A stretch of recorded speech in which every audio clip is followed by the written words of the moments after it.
苏57坠毁，这是人为还是意外？2026年7月23日，俄罗斯空天军的一架苏57在莫斯科州奥金佐沃区兹维尼格罗德市附近直接摔成了一堆废铁。坠毁的地点距离库宾卡军事机场只有不到65公里。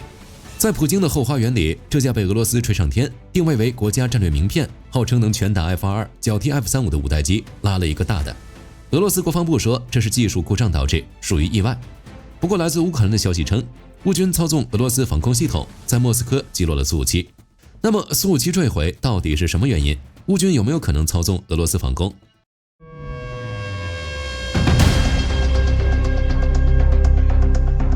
根据目击者的报告，这架坠毁的苏57在起飞后的训练飞行阶段突然失控，飞行员倒是跑得快，成功弹射逃生。随后战机在地面发生剧烈爆炸，虽然没有造成地面人员伤亡，但是对于俄罗斯空天军来说，这次坠机直接把脸面丢尽了。前段时间普京还说苏57属于世界上最好的五代机，不知道看到这个新闻的时候，普京是什么想法？作为乌克兰的铁杆支持者，火力军看到这条新闻的时候很是兴奋。不管怎么说，苏57都坠毁了。至于坠毁原因，火力军最喜欢的说法就是乌军网络与认知联合行动。虽然可能性很小，但影响是最大的。乌克兰开源情报志愿者组织 Inform-Neblem 指出，苏57坠毁是乌克兰特种部队实施的人力情报加上网络信息技术的一次史诗级联合行动。如果说这一说法属实，这将是人类战争史上最具标志性的网络电子战案例之一。根据乌方透露，在坠机的前几天，乌军就成功截获并深度解析了俄罗斯防空大队的训练广播。乌克兰技术专家抓住了这个单位在软硬件系统上的漏洞，摸清了他们的雷达工作波段和战斗算法，然后利用该系统在应对大批量无人机袭击时的软件缺陷，直接向俄罗斯的防空网络注入了恶意的数据流。听起来有点离谱，但是从技术角度来看，这在理论上是存在可能性的。Defense Express 给出了2条技术路径。第一个方法，乌克兰直接入侵俄罗斯防空系统，并使其强制开火。说实话，这个方法的难度太高了，几乎不可能。无论是 S400 还是铠甲 S1， 都是高度物理隔离的军用网络，不会连接到公共互联网。纯粹的远程网络攻击根本找不到入口。退一万步来讲，即使入侵了俄军防空系统， S400 也不会随便开火。现代防空系统有人在回路机制，雷达自动锁定了目标，最终的开火指令必须由车里的军官手动按下按钮或者旋转钥匙，纯代码指令很难直接点燃导弹发动机。相比之下，第二个方法就靠谱点了，篡改空情数据。如果真是乌军动手，这是最可能采用的方式，不直接控制俄罗斯的导弹，而是欺骗防空系统的雷达，让操作员自己按下发射按钮，自己把苏57打下来。这需要人力情报的完美配合，乌克兰的特种兵或者内部线人必须潜伏在防空阵地附近，找机会在一个特定端口插上带有恶意代码的 U 盘，或者接上一个隐蔽的无线桥接设备。俄罗斯战机用的是帕洛尔迪沃识别系统，每天甚至每小时都要换加密密钥。如果乌方黑客短暂瘫痪了苏57的应答信号，或者直接在底层代码里把这架正在爬升的苏57标记为高威胁敌对目标，莫斯科的防空部队绝对会开火。莫斯科周边防空部队，尤其是由预备役或志愿兵组成的 BARS 部队，长期面临乌克兰无人机夜袭的压力，本来就紧张的不行。这个时候，屏幕上突然红光大作，警报声刺耳的响起，系统提示有一架高威胁目标正在直奔莫斯科市区。在这几秒钟里，操作员根本来不及去核实目标细节，直接一巴掌拍在发射按钮上，导弹腾空而起，把苏57轰成了碎片。如果这个说法属实，这意味着乌军已经完全掌握了俄军防空网络的数据链协议，俄军防空部队再也无法信任自己眼前的雷达屏幕了。这种心理上的隔阂比摧毁一台雷达更让俄军难受。当然，除了乌军动手，苏57坠毁还有一个戏剧性的可能，俄军防空系统自己抽风击落苏57。这种误击的情况，火力军也不是第一次看到了。这起误击事件发生的概率，火力军觉得是最高的。俄罗斯防空部队击落自家战机，这是传统异能了。苏 35S、苏 30SM 甚至 A50 预警机都曾倒在自家防空导弹的淫威之下。这次轮到苏57，那不是顺理成章的事情吗？哪怕俄罗斯突然承认，火力军也不会觉得意外。俄罗斯军队缺乏一个跨军兵种、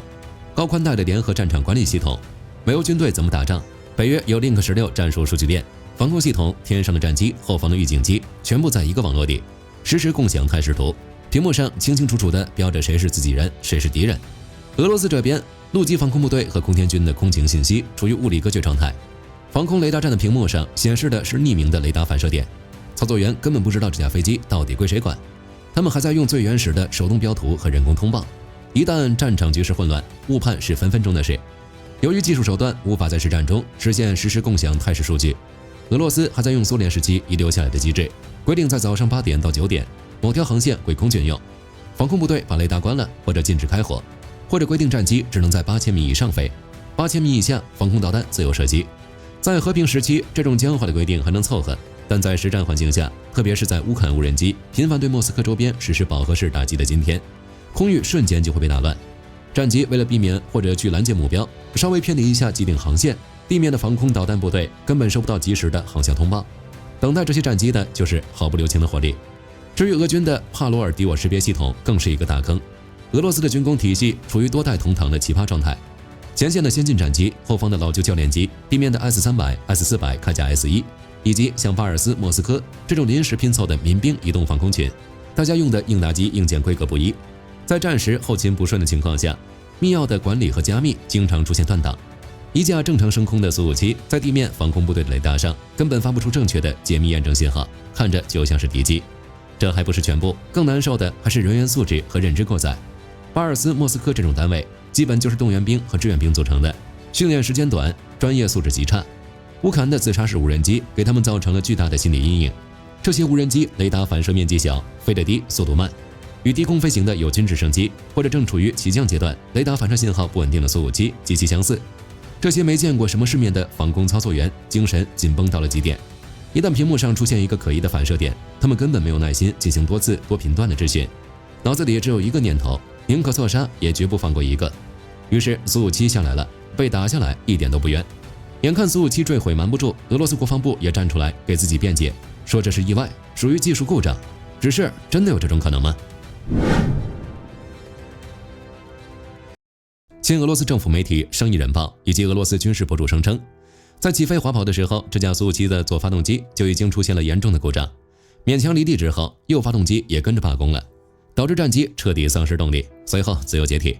从工程学的角度来看，这个说法是合理的。苏57本来就是一个早产儿，长期处于一种不成熟却硬要服役的尴尬状态，特别是动力系统。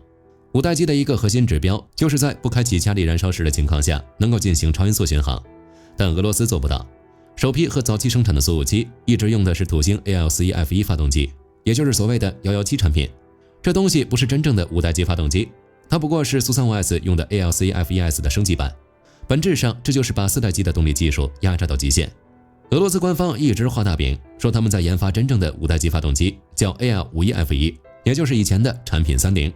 还能用陶瓷叶片和扁平引申尾喷口。结果呢，在材料学和可靠性测试中屡战屡败，量产交付的时间一拖再拖，直到2025年底，发动机才进行首次飞行测试。绝大多数现役的苏57依然处于没有5代心的状态，带着4代机的残疾心脏强行起飞，双发同时空中停车，这是再正常不过的必然结果。除了心脏病，苏57还患有严重的脑萎缩，这就得感谢美欧国家对俄罗斯实施的严厉高科技制裁。高精度的飞行控制单元、全权限数字发动机控制系统，这些都需要军工级的高端半导体，俄罗斯自己造不出，进口渠道又被全面锁死。2025年的时候，乌克兰的情报部门搞了一次网络行动，直接黑进了俄罗斯核心航空系统零部件制造厂，拿到了机密文件。文件清楚地证明，苏57引以为傲的 N036有源相控阵雷达、数据链和电子战套件极度依赖欧洲和美国的处理器。断供之后，俄罗斯只能用国产的劣质代用芯片，体积大，发热严重，性能断崖式下跌，这导致苏57的电传飞控系统极不稳定。为了追求所谓的超机动性，苏57的系统布局设计得非常复杂，全动垂尾需要极高频率的计算机介入，结果芯片算力跟不上，软件硬件全是致命漏洞。起飞阶段飞控死机导致坠毁，在苏57的历史上可不是第一次了。换句话说，俄罗斯现在能飞的苏57没多少了。从2010年1月苏57首飞到现在16年过去了，苏57的量产之路走得磕磕绊绊，被制裁加上在乌克兰战场的无能表现，让这个项目处于脆弱的边缘。截至2026年7月，我们能确认的严重的机体永久损毁或重创事件就已经达到了5起。2014年6月10日，第5架原型机在莫斯科郊外测试时，降落过程中发动机喷口直接回火，把机身给烧了。虽然飞行员逃了，但这架飞机的早期隐身蒙皮和发动机舱重度烧毁，最后只能拆解当个地面玩具。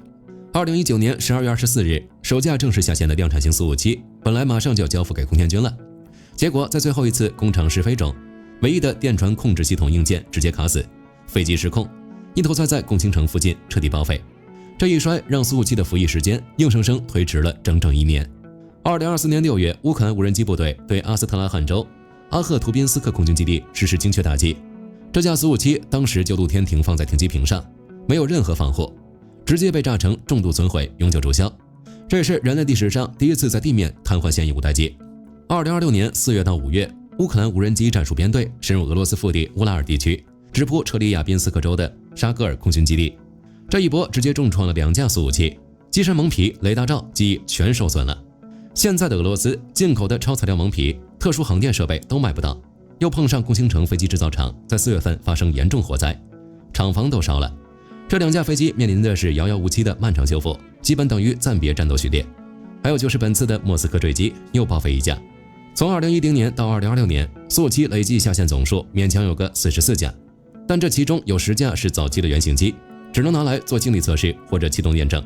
根本不具备作战能力。部队实际接收的量产型战机，满打满算也就30架左右。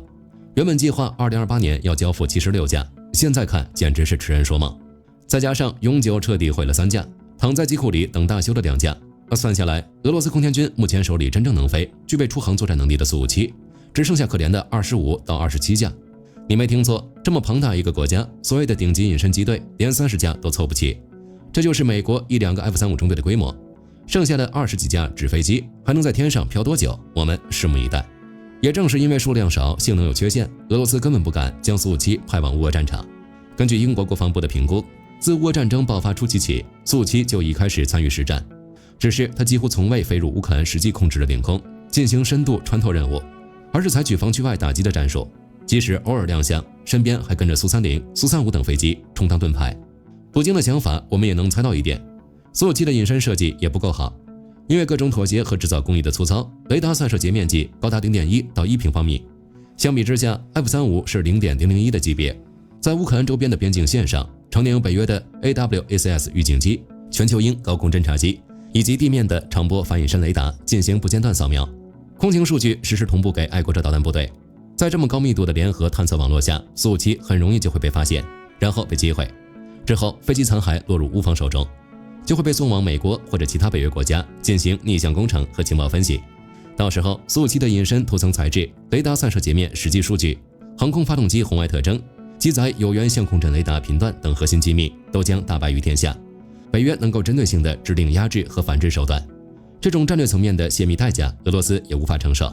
除了以上这些，苏57那么小的机队规模，根本不具备承担持续性、高强度消耗战的物质基础，损失1架就少1架。共青城飞机制造厂的生产线在缺乏美欧精密机床和零部件的情况下，基本上处于苟延残喘的状态。战机补充周期极长，只要在战场上出现2位数的战术损耗，苏57这个项目在事实上就可以宣告破产了。不可能派苏57去乌克兰前线拼刺刀，并且作为俄罗斯军工体系在航空领域的金字招牌，也是其向国际市场如阿尔及利亚、越南等积极推销的重要出口产品。一旦苏57在实战中被击落，俄罗斯本就面临困境的军工出口外汇收入将遭受直接重创。俄罗斯赌不起，普京也不敢赌，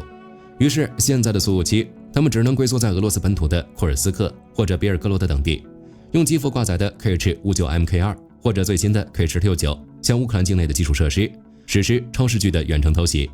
这种猥琐的做法既能让俄罗斯宣称五代机参与了实战，遥遥领先，又能保证这些高价值玩具不会被击落。最近因为乌克兰的无人机把俄罗斯炸得太痛了，这批苏57已经沦落到派去参与拦截低速无人机的防空作战，听说效果还不怎么样。在俄罗斯鄂木斯克炼油厂，苏57仅拦截了1架乌军无人机，仍有至少7架无人机准确命中目标，笑死人了。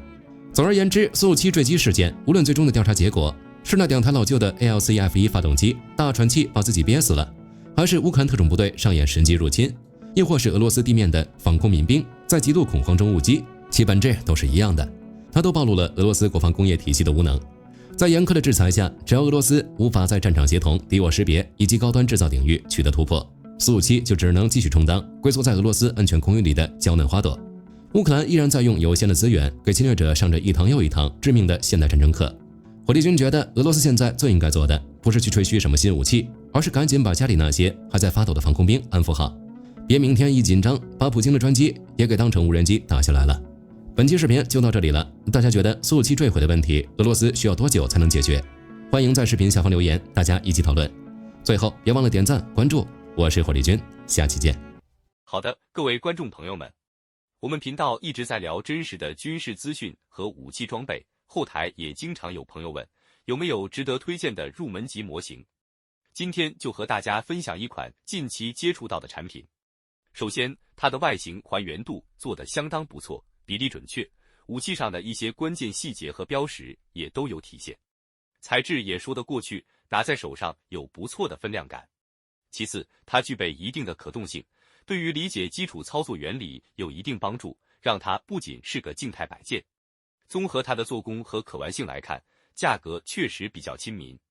对于想入门模型收藏，或者单纯想在桌上贴一个摆件的朋友来说，是一个性价比很高的选择。商品链接已经给你们上了，感兴趣的朋友可以自行了解。